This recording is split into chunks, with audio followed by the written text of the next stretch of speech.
rigged election. None of these disasters ever should have been allowed to happen. Last week it was painstakingly revealed by Durham. You know Durham, the Durham report. We've been waiting. Thank you, Durham. Thank you. Mr. Durham, we've been waiting, but he came out with a big one, and perhaps they're going to come out with a lot more, because this should be just the beginning.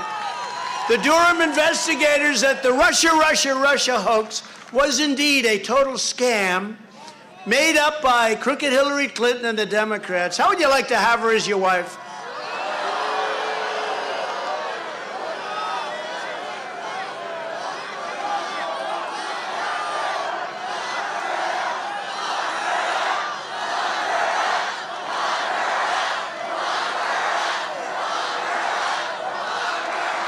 No, but think of this. I mean, Bill Clinton, he's living in fear. He's living in fear. No, think about an evil mind like that. To make up a Russia hoax.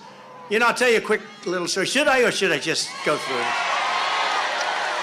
But, no, it's just sort of crazy.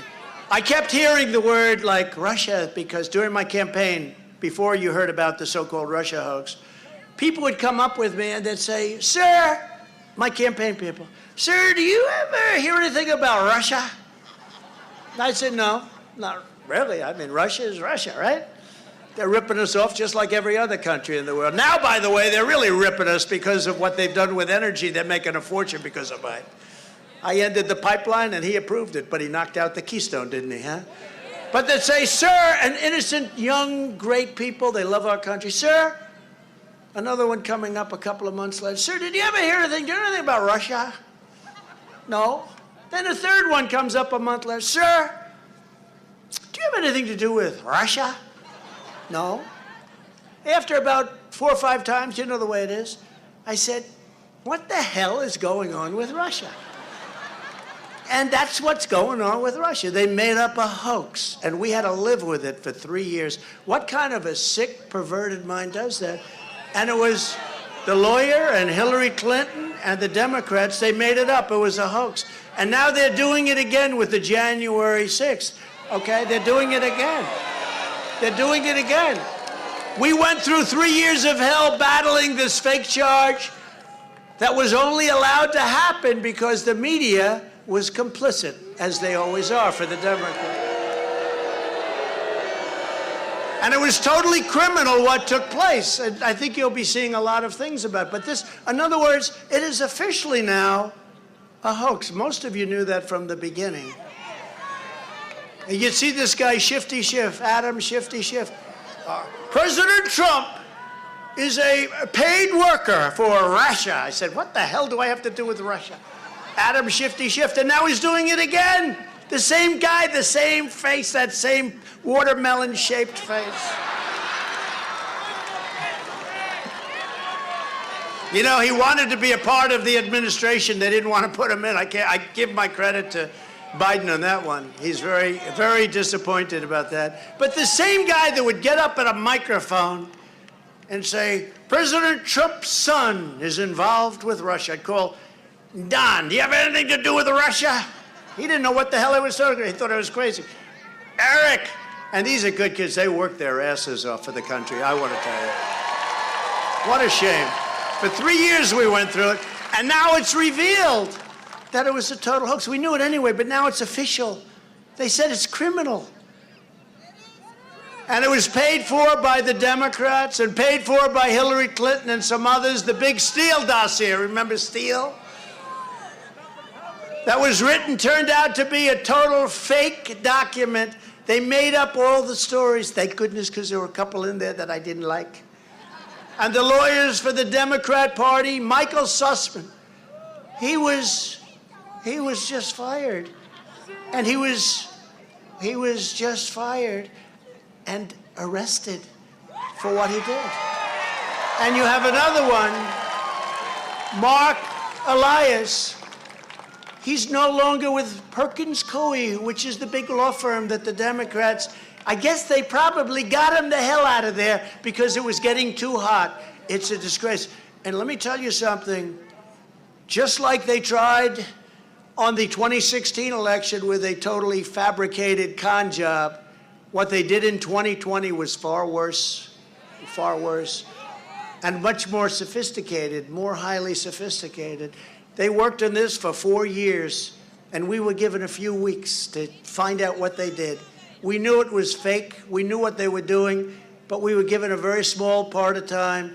We didn't get any help from Mitch McConnell. We didn't get any help from that guy. They attacked and cheated on our elections, and they did it right here in Georgia also, right here in Georgia. Now the people of Georgia must replace the rhinos and weak Republicans who made it all possible. In particular, your incompetent and strange, there's something wrong with this guy, your Secretary of State,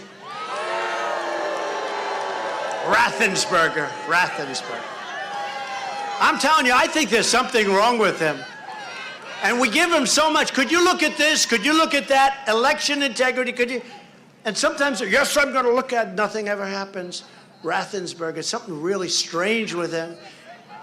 Your terrible lieutenant governor who's no longer running because he knew that he wasn't doing a job he was going to lose. And your rhino governor, Brian Kemp, who's been a complete disaster on election integrity. A complete and total, and I'm not looking to say that. I'm not looking to say that. He's been a complete and total disaster on election integrity. If you go in with a complaint about election integrity, you get investigated instead of investigating a crooked election. It's the craziest. And you know, and some of you know this story, I was called by a very good friend of mine who happens to be here tonight. Sir, could you please endorse? I think we're 148-2 with endorsements. They like my endorsement. It's never happened before. Sir, could you please endorse Brian Kemp? I said, who the hell is Brian Kemp? This is at the beginning. There were 4 or 5, I think it's 5, but there were 5 guys, 5 people running, 5 men were running. And he was in last place, doing poorly. And I made the mistake. I listened to this gentleman, who's a great guy, actually. And I said, how well do you know him? Well, did he ever say anything bad about me? You know, when they say bad things about me, I have a tendency not to endorse them. Okay. Sometimes I do, because it's better than a Democrat, right?